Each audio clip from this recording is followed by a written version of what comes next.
ॿिए पासे मूंखे ॿुधाईंदा हलूं त कंदरा जे यूसी अकबरपुर जा रहवासी मिठे पाणी जी सहूलियत खां महरूम आहिनि। तफ़सील ॿुधाए रहियो आहे आसिफ जागीरानी।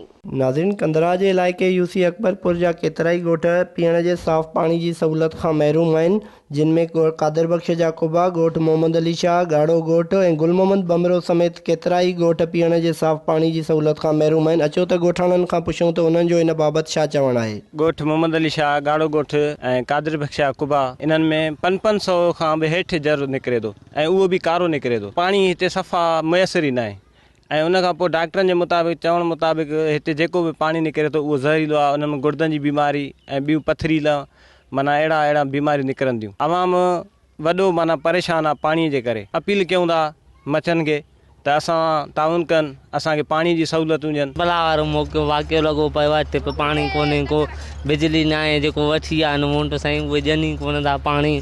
असां ॻारे ॻोठ खां चऊं 5 किलोमीटर खां परे ट्रुमा जे पासे सां पाणी भरण था चऊं हे पाणी ज़हरीलो घणो आहे, इन जे करे असांखे घुरिजे त पाणी साफ़ खपे। पाणी जी वॾी किल्लत आहे। असां पाणी भरण आया 2-3 किलोमीटरनि खां परे करूं पीअण जो पाणी भरण आया आहियूं। पाणी जी वॾी किल्लत आहे। तव्हां ॾिसी रहिया आहियो असांखे झरियूं भरियूं आहिनि। 3-4 किलोमीटर ईंदा आहियूं पाणी भरण आया आहियूं परे खां।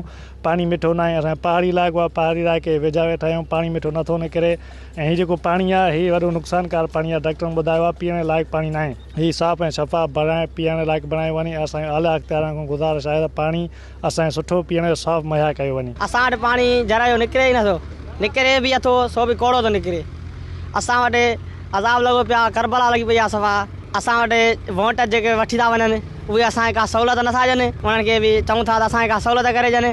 असां 2 किलोमीटर खां वठी हेॾे आया आहियूं पाणी भरण लाइ, सो बि हिते पाणी कुझु मिले थो जेको आहे सो या हितां ई असांखे बोर छिकराइजनि ओॾे, ईअं बि सही आहे, या वरी जेको आहे ओॾे असांखे बोर हणाइजनि। नाज़रीन, नवां ॻोठाणनि जा वीचार ॿुधा, जिन जो चवणु हो त अलाए केतिरा किलोमीटर पंधु करे पीअण जो पाणी भरण ते मजबूर आहियूं। चूंडियल नुमाइंदनि खे बार बार लिखत में शिकायतूं करण बावजूदि पीअण जे पाणी जो मसइलो हल न कयो वियो।